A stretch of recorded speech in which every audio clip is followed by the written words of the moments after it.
Tudo bom, pessoal? Vamos voltar na série Negócios nos Estados Unidos e hoje eu quero falar sobre detailing de casas. Eu já contei para vocês há um tempo atrás que quando eu vim para os Estados Unidos, muito antes de morar aqui, eu tinha uma empresa, eu era sócio de uma empresa de limpeza, né? E essa empresa durou alguns anos. Era bacana, era uma coisa bacana, dava um trabalho absurdo, eu tive um monte de problemas, porque as pessoas que... quando você trabalha com esse tipo de público, com esse tipo de mercado, você lida todos os dias com pessoas, e às vezes lidar com essas pessoas é um pouco complicado, porque são pessoas que cobram muito barato, nem sempre tem a qualificação profissional que a gente espera. São pessoas que querem trabalhar realmente para ganhar dinheiro e não para progredir, né? Então muitas vezes você vê a pessoa ali querendo fazer um bico, vê a pessoa querendo fazer um trabalho temporário, você acaba não tendo a fidelidade ali do funcionário, o que acaba sendo difícil, né? Mas enfim, dava dinheiro, era uma coisa bacana, a empresa tinha lucro, eu tinha funcionários, pagava todas as taxas, pagava todos os impostos e ainda assim sobrava um dinheiro no final para a gente dividir. Então foi bacana. O que eu tenho de experiências boas e ruins? Boas, com certeza, por isso que a empresa durou muitos anos até eu vendê-la, né? Vendi ela para o meu ex-sócio.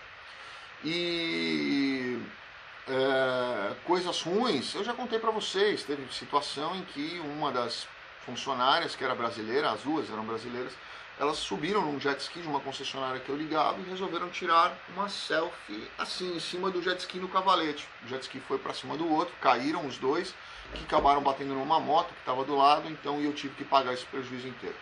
A empresa teve, né?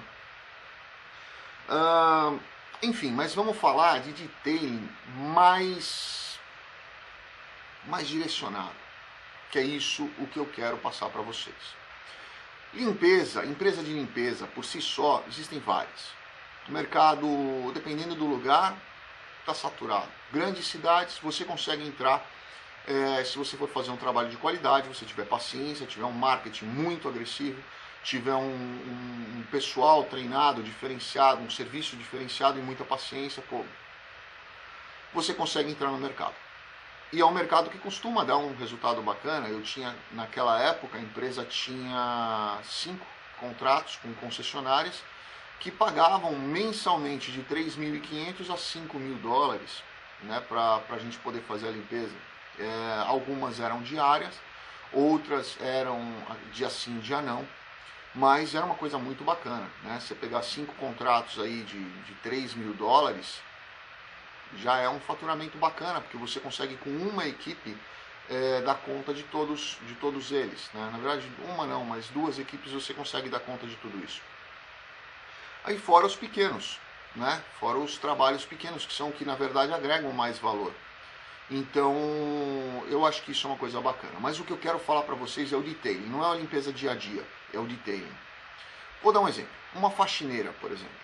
A faxineira que vai na minha casa. Eu chamo ela a cada 10, 12 dias para fazer uma faxina bacana mesmo.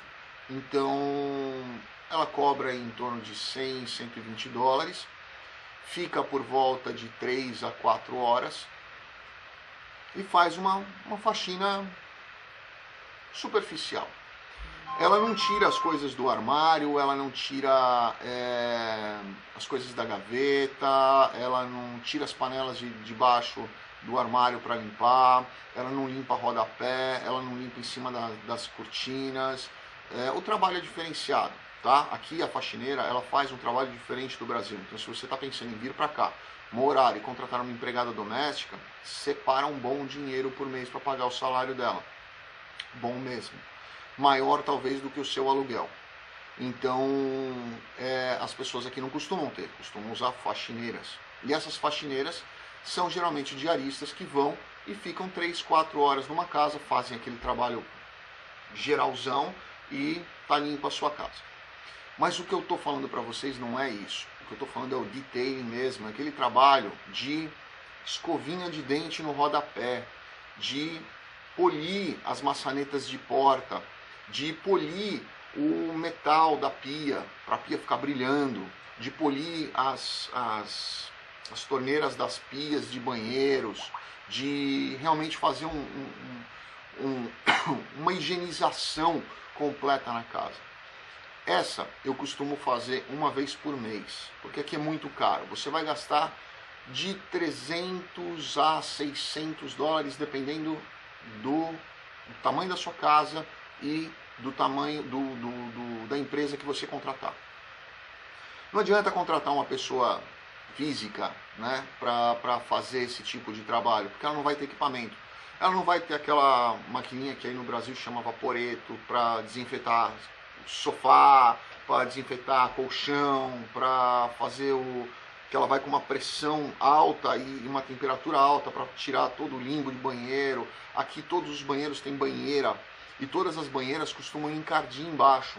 Eu não sei nem dizer por quê, porque não tem razão para ela ficar, mas elas ficam bem sujas embaixo, assim, pegam uma cor mais escura embaixo. E eu peço para a faxineira limpar uma vez a cada 10 dias e fica limpinho, mas a cada 30 dias eu peço para ir com essa máquina de tipo vaporeto que tem para realmente higienizar bastante esses lugares. E eu comecei a ver que cada vez que eu marco nessa empresa de fazer essa higienização, esse detailing, esse home detailing, essa empresa cada vez ela tem menos tempo. Então eu comecei a perceber que se eu ligasse na semana antes, um ano e meio atrás, eu ligava 2 dias antes, eles iam e faziam. Aí começou com uma semana antes, começou com 10 dias antes, começou com 15 dias. Hoje, quando ele faz uma, eu já tenho que agendar a próxima, porque senão ele não vai ter horário para mim. O cara está lotado e ele está com 16 equipes. 16 pessoas, são 16 equipes, são 32 pessoas, são 2 por equipe. Que vão e ficam dentro da casa por 5, 6 horas e fazem o trabalho. Fica realmente impecável. Eu pergunto para vocês, se vocês tiverem uma equipe de 2 pessoas e pagarem para essa equipe de 2 pessoas 100 dólares por pessoa por dia e cobrarem 400, vamos falar na média, vai de 350 a 600, vamos falar 400, sobra para vocês 200 dólares. 200 dólares por equipe por dia. Se vocês tiverem 10 equipes, são 2.000 dólares por dia. Coloca isso no mês. Aí você fala, poxa Daniel, mas eu tenho que pagar todo o investimento que eu fiz, toda a estruturação do negócio, eu preciso pagar, preciso retornar meu capital, eu preciso ter lucro, eu preciso pagar, como é que eu vou fazer o deslocamento dessas equipes? É você que leva, você precisa ter uma van para levar essas pessoas e deixar nos lugares e depois passar recolhendo. Quando eu tinha essa empresa, o meu sócio ia em todas as empresas que a gente fazia com uma luvinha branca, ia passando em cima das mesas para ver se estava tudo limpo, se estava tudo bacana. E depois que ele voltava pingando umas gotinhas com cheirinho para explodir aquele cheiro realmente e dar um odor bacana no lugar que a gente tinha acabado de limpar. Colocava rosa em cima, deixava bombom, era uma coisa bem bacana. Alguns lugares até os funcionários reclamaram, né? Quando a gente parou de pôr bombom, porque eles estavam engordando e um dos donos falou assim, ó, para de pôr bombom, porque eles brigam pelos bombons que vocês colocam. E a gente comprava sonho de valsa, que aqui não tem, né? Então, os americanos adoravam o sonho de valsa que a gente comprava, trazia de um mercadinho brasileiro. Muitas vezes eu mesmo mandava do Brasil caixas de sonho de valsa para a gente colocar nos lugares que a gente limpava. Mas enfim, nós estamos falando aí, por baixo aí, mais ou menos, num faturamento pé no chão de 40 a 60 mil dólares de lucro bruto. Você coloca toda a sua estrutura, impostos e tudo mais, nós estamos falando aí de sobrar no bolso algo em torno de 30 mil dólares de lucro líquido, que é um número muito, muito, muito bacana. As despesas para uma empresa dessa não são muito altas. O investimento inicial talvez seja, você vai gastar em torno de uns 80 mil dólares para montar uma empresa dessa de alto nível mesmo, né? 80, 100 mil dólares você vai gastar para montar uma empresa de alto nível. Mas eu acho que é um diferencial. Não a limpeza dia a dia, essa tem muita gente fazendo, mas o detailing, você não vai começar com 10 equipes, não venha sonhando com isso, porque isso é milagre, vender coisa que não existe, isso não vai acontecer. Você vai ter que ralar muito para conseguir ter 10 equipes. mas você pode começar com 2 equipes, né? E aí ir crescendo aos pouquinhos, obviamente imaginando aí numa perspectiva. Eu estou imaginando um cenário, desde o primeiro vídeo eu falo isso para vocês. Não vem nessa de aventurismo para os Estados Unidos, principalmente agora, não, eu vou com vestinho de turismo. Não faça isso, não é essa a nossa ideia. Não estou querendo falar em negócio para aventurismo. Estou falando em negócio para investidores, para pessoas que queiram realmente, não, vou aplicar um visto, preciso de um negócio, preciso pensar em alguma coisa boa, preciso pensar em alguma coisa diferente, preciso pensar em alguma coisa que já exista alguns números referenciais no mercado, né? E a gente tem esses números referenciais para poder, de repente, ajudar vocês. A nossa ideia é justamente esse tipo de pessoa que está pensando em vir sólido de uma forma planejada, programada e com alguma coisa mais consistente para se estruturar, tá bom? Espero que tenham gostado do vídeo. Eu quero falar no próximo vídeo, eu quero falar para vocês sobre uma outra situação. Talvez eu grave até hoje mesmo esse vídeo, porque eu já fiz eu já escrevi umas 4, 5 linhas aqui de coisas que eu preciso tocar nesse assunto. Quero falar sobre uma situação que aconteceu comigo. Na verdade aconteceu comigo a minha vida inteira, mas aconteceu agora recente, aconteceu comigo e com um amigo meu, e que me fez pensar bastante. Então esse próximo vídeo que eu vou colocar para vocês, ele vai ser mais um momento de reflexão, né? Eu acho que existe no Brasil, muitas pessoas me procuram, muitas, querendo sair do Brasil. Não é por uma razão específica. Olha, eu quero me mudar porque eu gosto de trabalhar com o mercado fora do Brasil. Não, eu quero sumir disso daqui, né? E é sempre a mesma coisa. A gente ouve histórias de violência, né? Violência principalmente na rua. O cara foi assaltar um empresário, mas para ele não bastava assaltar um empresário. Ele queria humilhar o empresário. Ele quer levar o dinheiro, levar o carro, ele quer humilhar a mulher do empresário se ela estiver junto, ele quer humilhar o empresário, ele quer bater, ele quer agredir, ele quer matar, ele tem ódio. Essa diferença de classes no Brasil, na verdade, passou a se tornar uma situação odiosa, onde a gente vê que o fato da pessoa ter alguma coisa, não precisa ser muito não, se ela tiver alguma coisa, se ela tiver um carro, se ela tiver uma carteira melhor, um tênis melhor, ou tiver um relógio, ou ela tem um celular novo, já gera nessa, eu não vou dizer nessa classe baixa, porque senão eu vou estar generalizando e não é. Eu conheço muita gente que rala, tem pouquíssimo na vida, mas rala muito e trabalha com honestidade para ganhar o dinheiro dele e faz isso com muito orgulho. Mas existe um outro nicho que eu diria até que é um lixo, que ele tem ódio de você, por você ter um pouco mais. E é essa cultura que foi instalada no Brasil e que muitas vezes eu ouço as pessoas falando eu ouço palavras, jargões, assim, umas denominações que chega a me dar uma tristeza absurda, porque demonstra muito isso, né? A gente ouve muito, o coxinha, o playboy. Eu não sei o que significa coxinha, tá? Mas eu já ouvi muito isso, já vi muita gente falando isso. Mas eu imagino que seja alguma coisa aí próximo de um playboy. Eu pergunto para vocês, qual é o problema da pessoa trabalhar e ter o dinheiro dela? Ela trabalhou, desde que seja honesto, tá? Qual é o problema dela trabalhar e ter o dinheiro dela? Eu vi muita gente arrebentando o Eike Batista. Não, que tem que ser preso mesmo, tem que morrer, vamos raspar o cabelo dele, vamos humilhar esse cara, vamos pisar nele, porque ele tem uma Lamborghini na parede, né? Isso foi mérito dele. O que ele fez que muitos outros não fizeram? O que ele fez a mais? Foi um dos caras mais ricos do mundo. Isso incomodou muita gente. O fato dele ser um dos caras mais ricos do mundo incomodou muita gente, né? O fato dele ter sido casado com a Luma de Oliveira incomodou muita gente, né? Isso gerou um ódio.